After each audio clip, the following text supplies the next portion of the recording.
In the last episode, Jesus gathered with his disciples in an upper room for the Passover meal. He washed their feet, broke bread and shared wine, and spoke of betrayal. Judas slipped out into the darkness.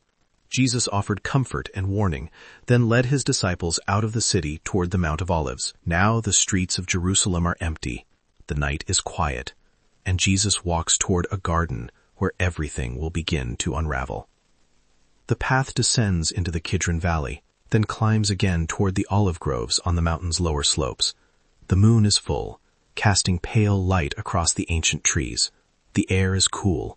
The city behind them sleeps. Jesus and his disciples have walked this path before. The garden is a familiar place, a quiet retreat where they have often rested and prayed. Gethsemane. The name means oil press. It is a place where olives are crushed. Tonight, it will become something else. They enter the garden. The twisted trunks of old olive trees rise around them, their silver-green leaves rustling faintly. Jesus stops.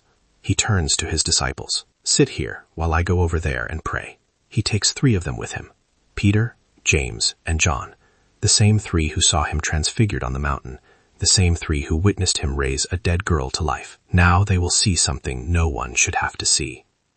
As they walk deeper into the garden, something changes in Jesus. His steps slow. His shoulders tighten.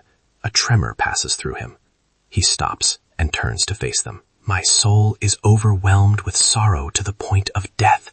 Stay here and keep watch with me." The words are raw, exposed. There is no teaching in them, no parable, no hidden meaning, only anguish. Jesus walks a little farther, perhaps a stone's throw. He falls to his knees, then to his face, and he begins to pray. "Abba, Father." The word is intimate, the cry of a child to a parent. "Everything is possible for you. Take this cup from me." He knows what is coming: the betrayal, the arrest, the trials, the scourging, the cross. He has spoken of it for months. He has told his disciples again and again, but knowing is not the same as facing. The cup before him is not just death. In the prophets, the cup was an image of divine judgment. Isaiah spoke of it. Jeremiah spoke of it. The cup of God's wrath poured out on the nations for their sin.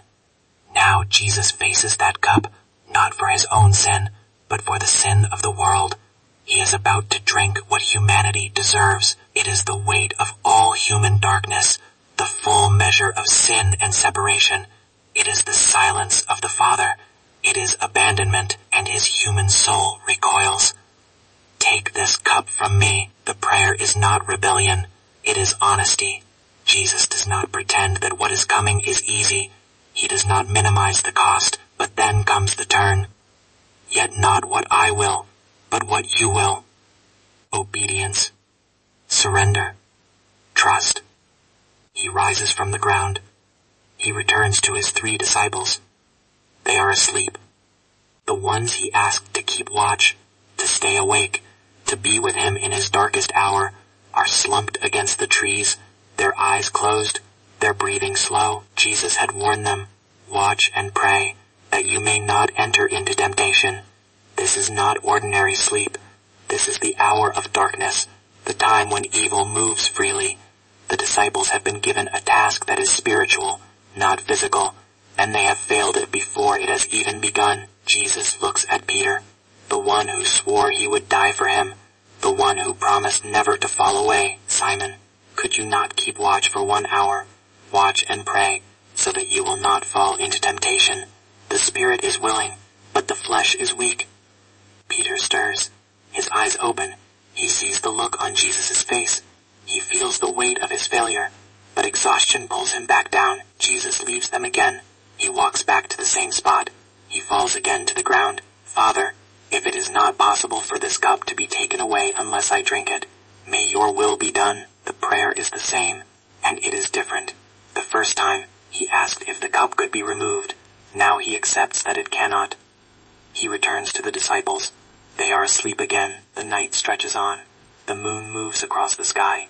The garden is silent, except for the wind in the olive branches. A third time, Jesus withdraws to pray. The struggle is fierce. The Gospel of Luke records that his sweat falls like drops of blood. a detail so strange that some have wondered if it is literal, a medical condition called hematidrosis, where extreme anguish causes blood to seep through the skin, whether physical or poetic. The meaning is clear. This is agony beyond words. An angel appears, the text says, strengthening him. Even here, even in the darkness, he is not entirely alone. But the comfort does not remove the cup. It only gives him strength to drink it. When the prayer ends, Jesus rises. He walks back to his disciples one final time. They are still asleep. Are you still sleeping and resting? Look, the hour has come. The Son of Man is delivered into the hands of sinners. Rise. Let us go. Here comes my betrayer. He does not wake them gently. He does not pause to explain. The time for waiting is over. Through the trees, torchlight flickers. Voices echo. The crunch of sandals on stone grows louder. A crowd approaches. Temple guards, servants of the high priest, men armed with swords and clubs. And at the front of them, a familiar face. Judas. The disciple who shared bread with Jesus just hours ago. The one who dipped his hand in the same dish. The one who heard every teaching, witnessed every miracle, walked every mile. He walks toward Jesus now, and his face is unreadable. Greetings, Rabbi. He steps close. He leans in, and he kisses him. It is the prearranged signal. The one I kiss is the man. Arrest him. The soldiers move forward. Jesus looks at Judas. His voice is quiet, steady, sorrowful. Judas, are you betraying the Son of Man with a kiss? There is no anger in the question, only grief. Friend, do what you came to do. And with that, the arrest begins. But the garden is not finished with its witnesses. Peter has woken. He sees the soldiers. He sees the swords. He sees Jesus standing still while hands reach for him. And Peter acts. He draws a short sword, hidden beneath his cloak. He swings. The blade catches the ear of a man named Malchus, a servant of the high priest. Blood spills in the moonlight, but Jesus speaks immediately. Put your sword back in its place, for all who draw the sword will die by the sword. Do you think I cannot call on my Father, and he will at once put at my disposal more than 12 legions of angels? Peter freezes. The sword hangs limp in his hand.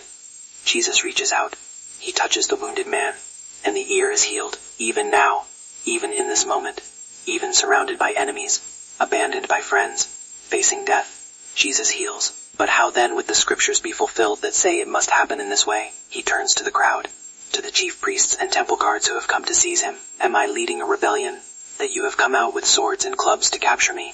Every day I sat in the temple courts teaching, and you did not arrest me. But this has all taken place that the writings of the prophets might be fulfilled. The words are calm. The surrender is complete. He does not run. He does not fight. He does not call the angels. He allows himself to be taken. The disciples see it. They understand. And one by one, they turn and flee. Peter runs. James runs. John runs. Every disciple who swore loyalty, who promised to die with him, vanishes into the night. Jesus is left alone with his captors. They bind his hands. They lead him out of the garden. The olive trees watch in silence. The one who healed the sick, calmed the storm, raised the dead, walks bound through the darkness like a common criminal. Gethsemane is finished. The crushing has begun. Thank you for listening to this episode about Jesus in the Garden of Gethsemane. If this dramatized retelling was meaningful, please consider subscribing to the channel, liking the video, and sharing it with others who might appreciate the series. In the next video, Jesus will be brought before the high priest for a trial in the dead of night, and Peter will follow at a distance, where his faith will be tested by a simple question from a servant girl.